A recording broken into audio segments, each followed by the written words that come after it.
इतना सुंदर सूत्र आज कुंद कुंद देव स्वामी महाराज हमें बता और समझा रहे हैं। एकाग्र चिंता निरोधो ध्यानम। एकाग्र चिंता निरोधो ध्यानम। सुपाड़ी वाले बाबू जी, क्या नाम है आपका? सुनील जी। कितना सुंदर सूत्र आचार्य कुंद कुंद देव स्वामी महाराज हमें बता रहे हैं। एकाग्र, बोलो हाथ जोड़कर बोलो, एकाग्र चिंता निरोधो ध्यानम। आचार्य कहते हैं सारे विकल्प बाहर खड़े हो जाते हैं। कहाँ खड़े हो जाते हैं? बाहर। जैसे कमरा है, विकल्प कहाँ खड़े हो गए? बाहर। सारे विकल्प बाहर खड़े हो जाते हैं, सिर्फ एक आत्मा का ध्यान होता है। कहाँ पर? जहाँ आत्मा का ध्यान करते हैं पांड्या जी, वहां पर सारे विकल्प कहाँ खड़े हो जाते हैं?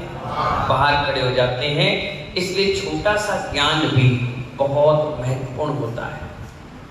क्या होता है? बहुत महत्वपूर्ण होता है। एक बार एक स्थान पर हम क्षुल्लक दीक्षा लेकर के पहली बार पहुंचे। सुनना बड़े ध्यान से।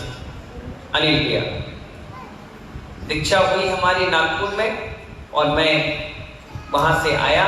पहला आहार एक नगर में हो रहा था।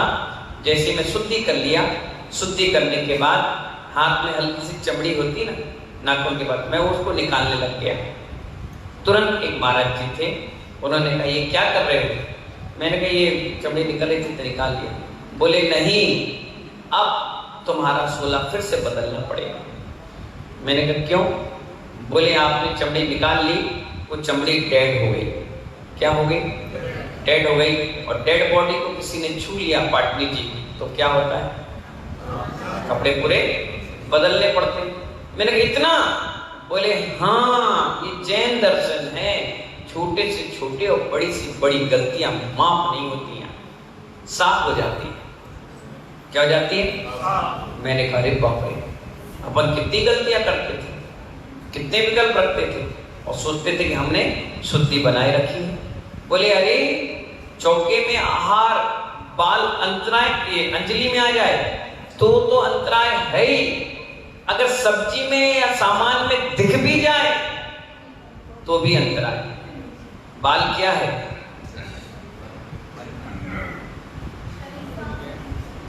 बाल क्या है प्रमोद जी?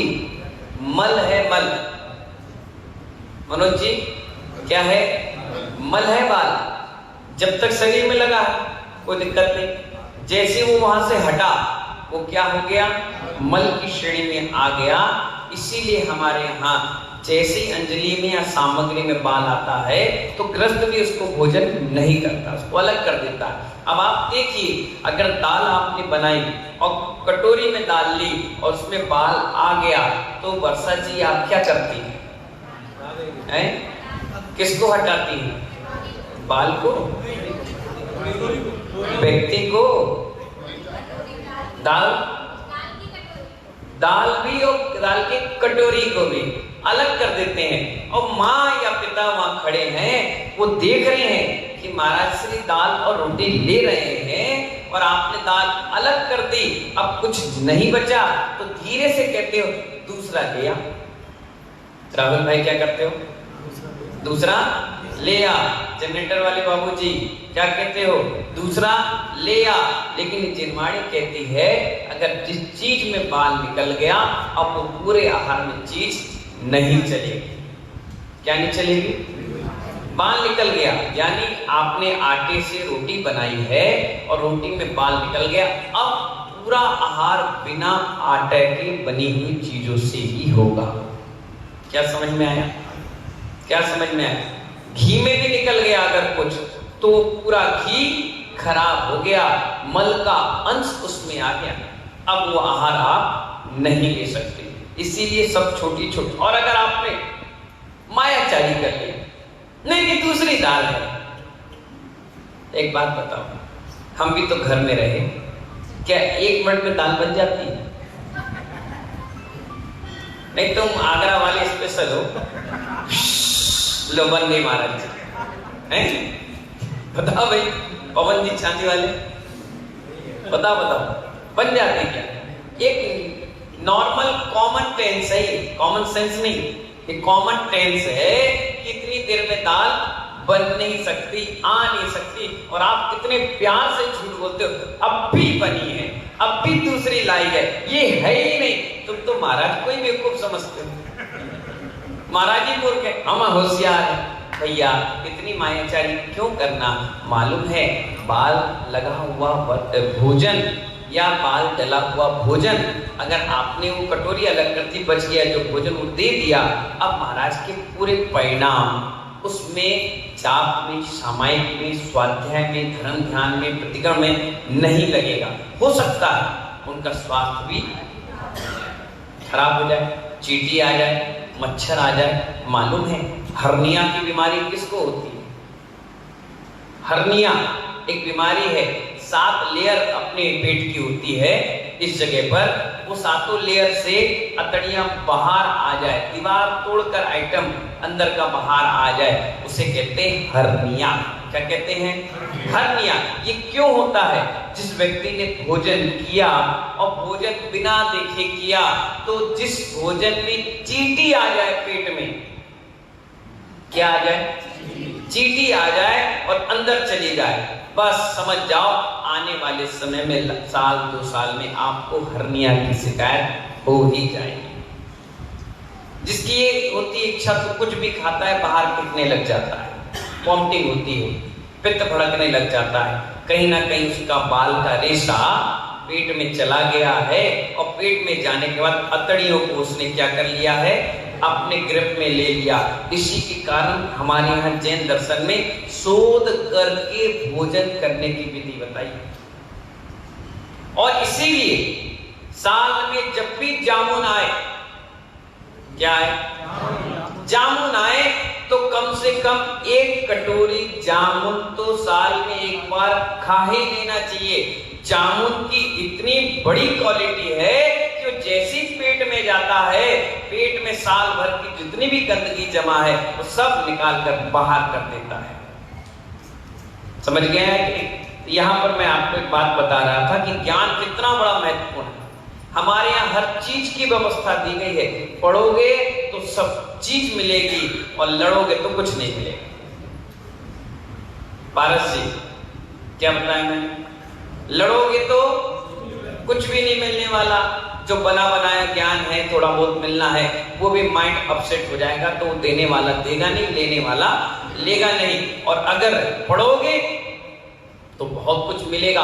अंत में सारी इंद्रियां शिथिल पड़ जाती हैं, ना आंखों से दिखेगा, ना कानों से सुनाई देगा, ना मुख से आवाज निकलेगी, ना शरीर की कोई इंद्रियां काम करेंगी। तो एक ही इंद्री है ज्ञान इंद्री, वो तुम्हें ही भगवान बनाने में कार्यकारी, और कोई नहीं। इसलिए आचार्य भगवान यहाँ क्या कह रहे हैं? एक बूंद भी अमृत आपने पी लिया तो आप अमर हो जाते हो। उसी प्रकार एक भी समय सार का अमृत कलश का एक बूंद, एक श्लोक, एक पद भी आपने अपनी आत्मा में धारण कर दिया तो आप खुद भगवान बन जाएंगे, फिर किसी भगवान की आवश्यकता आपको नहीं पड़ेगी। हमारे आचार्य भगवान कुंद देव कितने दयालु थे, कितने दयालु थे, उन्होंने कितना सुंदर ज्ञान आपको दिया। उस समय दिया जब आपके ऊपर मिथ्यात्व का साया भरपूर मंडरा रहा था। या ये कहो कि घर में कोई पिताजी एक्सपायर हो जाए और 6-7 बच्चे हों, माँ अकेले कैसे संभालेगी? तो उस माँ का काम आचार्य कुंद देव ने कहा, और कहा कि बेटा ये गलत काम मत करना, तेरे पिता का साया नहीं है, अब तुम्हें कौन बचाएगा? ढंग से रहो, इज्जत बनाकर चलो। इस प्रकार का डिसीजन पावर जिसने सिखाया वो आचार्य कुंद देव थे। क्योंकि महानुभाव यहाँ कितनी अच्छी बात बताते हैं आचार्य भगवान कि तराजू पैसा नहीं कमाता। क्या कहा मैंने? तराजू, जोर से बोलो, तराजू पैसा नहीं कमाता, लेकिन उसको पकड़ने वाला ही कमाता है। तराजू पैसे नहीं कमाता, लेकिन तराजू को पकड़ने वाला पैसा कमाता है। हो सकता है जिस नाव में तुम बैठे हो, नाव का नाविक कभी पार नहीं करता, लेकिन जो बैठा है वो सबसे पहले पार करता है। आप देखिए, आपके पास अगर आपकी टांग टूट जाए, अगर आप हैंडीकैप्ड हो जाओ और आपको कोई लाठी दे दे, तो आप लाठी के सहारे पूरी जिंदगी निकालते चले जाते हो, और जिस दिन पैर ठीक होता है लल्लू भैया, तो सबसे पहले क्या छोड़ते हो? क्यों छोड़ते हो? पैरा ठीक हो गया है, आप बिल्कुल मैच्योर हो चुके हो, अब आप बिना लाठी के सहारे चल सकते हो। सबसे पहले जिसने आपको सहारा दिया, आपने उसको छोड़ा। क्यों छोड़ा? क्योंकि आप अब सक्षम हो चुके हो। ये मोक्ष मार्ग है। गुरु भी तुम्हारा सहारा बने हैं, प्रभु भी तुम्हारा सहारा बने हैं, इतना बड़ा सर्वतोभक्त जिनालय बन रहा है, ये भी तुम्हारा सहारा बन रहा है। लेकिन कब तक? जब तक आप आत्मा का आनंद नहीं ले पा रहे। और जिस दिन आत्मा का सार, समय सार, नियम सार, मूला सार और अध्यात्म में निकल चले गए और ऐसे सारों का सार लेना चालू कर दिया, फिर ये सब चीजें आपको बेकार लगने लगी, नीरस सा जीवन हो जाएगा, विरक्ति के भाव आ जाएंगे। कोई बाल कंघी कर दे तो ठीक, किसी ने कहा कैसे घूम रहे हो, बोले ठीक है क्या करना, बोले किसी ने तुमने मेकअप नहीं किया, क्या करना, अरे ये खा लो ठीक है, ये पहन लो ठीक है। नीरसता आ जाती है। क्या आ जाती है? नीरस। सुंदर दिखने की ख्वाब नहीं होती, अच्छा दिखने की चाह नहीं होती, सब चीजों से विरक्ति के भाव आ जाते हैं और बिल्कुल निर्लेप जीवन होता है। वही व्यक्ति अपनी आत्मा का विकास कर पाता है, कल्याण कर पाता है। ये मंदिर भी हमारी आत्मा के उत्थान के लिए है, अहंकार के लिए नहीं। क्या कहा मैंने? आत्मा के पवित्र परिणाम बनाने के लिए है, विचारों की पवित्रता बरकरार रखने के लिए है, एक से एक जुड़ करके इस सुंदर मंदिर को बना करके अपने आत्मा के मंदिर को मजबूत बनाने के लिए है। हम भी 200, 250, 300 किलोमीटर चल चल के सिर्फ इसलिए आए कि इस मंदिर में आने के बाद हमारे निमित्त से किसी एक व्यक्ति को भी सम्यक दर्शन हो गया, हमारे 11 भगवान विराजमान करना सार्थक हो गया। किसी एक व्यक्ति के भाव त्याग, तपस्या या ब्रह्मचर्य लेने के बन गए, या क्षुल्लक एलक मुनि आरिका बनने के बन गए, हमारा मंदिर में आना सार्थक हो गया, हमारा भगवान विराजमान करना सार्थक हो गया। किसी एक व्यक्ति ने अगर माँ जिनवाणी का स्वाध्याय किया और किसी व्यक्ति ने अमित भाई सुधार कर लिया, क्या कर लिया अरुण भैया? सुधार कर लिया, तो हमारा उस मंदिर में ईंट रखना सार्थक हो गया। और ये तो आप मानते हैं कि 100, 50, 200 साल मंदिर रहेगा, तो एक ना एक कोई भव्य जीव तो निकलेगा ही निकलेगा। और एक साधे सब सदे, एक को साध लिया तो सब सद गए। एक मजबूत स्तंभ तैयार हुआ तो सारे स्तंभ मजबूत हो जाएंगे। महानुभाव, इन्हीं मंगल भावनाओं के साथ सभी को मंगल आशीर्वाद। आज हम सभी लोगों ने बहुत बढ़िया मंत्र क्रिया करी, बहुत बड़ी साधना की क्रिया करी, भूमि जागरण मंत्र करे, खूब यंत्र स्थापित करके वहां पूजा पाठ कर ली। अब इस मंदिर में कोई भी दोष नहीं है, वो जमीन बड़ी पवित्र हो गई। कल सुबह से उस पे कार्यक्रम प्रारंभ हो जाएगा। कल अक्षय तृतीया है, कल अक्षय तृतीया है। बड़ी मिन्नतों के बाद ये तिथि मिल पाती है। इस युग का प्रथम आहार हुआ था। देवताओं ने भी पंच आश्चर्य की वर्षा करी, चारों तरफ जय जयकार लगे। 13 महीने 8 दिन के बाद पहले तीर्थंकर ऋषभदेव का पहला आहार हुआ। सोचो, अगर मैं विधि लेकर निकलूं और मेरी विधि आधे घंटे ना मिले, ये माताएं, ये बहनें, ये हार्ट बीट थर थर कांपने लगे। अरे महाराज जी विधि नहीं मिली, अरे ये रख लो, अरे वो ले लो, अरे ऐसे मिला लो, वैसे मिला लो। सोचो, जब आधे घंटे में ये हाल है, तो इस युग के प्रथम तीर्थंकर, उस समय के राजा महाराजा रहे हो, जिनका इतना विभूति, इतना बड़ा पुण्य, उनके 13 महीने 8 दिन तक विधि ना मिली, उनके साथ क्या घटनाएं घटी हुई कोई जानता ही नहीं, किसी को पता ही नहीं। बिल्कुल जीरो थे, नीट एंड क्लीन, कोई व्यवस्था ही नहीं थी। और अचानक से पूर्व जन्मों का स्मरण आने से किसी एक दो व्यक्ति को पता चला कि ये मुनि है और हम पढ़ाते थे और एक व्यवस्था थी हम देते थे, ये सारा चित्रण सबको मालूम है, वो अचानक से सामने फ्लैक्स में आ जाए और तुम पढ़ा लो, तुम्हारे हाथ से वो पहला ग्रास ले लें, कितने बड़े आप सौभाग्यशाली व्यक्ति समझते।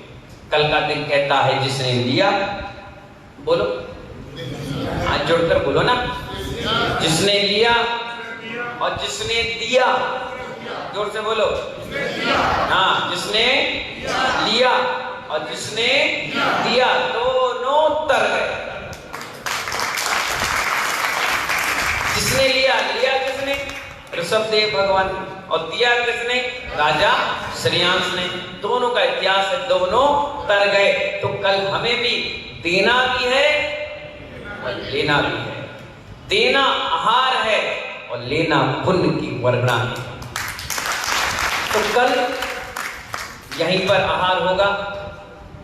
दो दो निर्गत साधु आपके बीच में, लोगों को एक नसीब में नहीं मिलते, तुम्हें दो दो मिल रहे हैं। गए थे एक प्लॉट लेने, मिल गया दूसरा प्लॉट। गए थे एक साधु को लेने, मिल गए दूसरे। गए थे एक तीर्थ की बनना, तो वो तीर्थ ने दूसरा तीर्थ बना दिया। सोच रहे थे कि ऐसा होगा, हो कैसा गया और विशाल। सोच रहे थे इतना हो जाए और उससे अच्छा।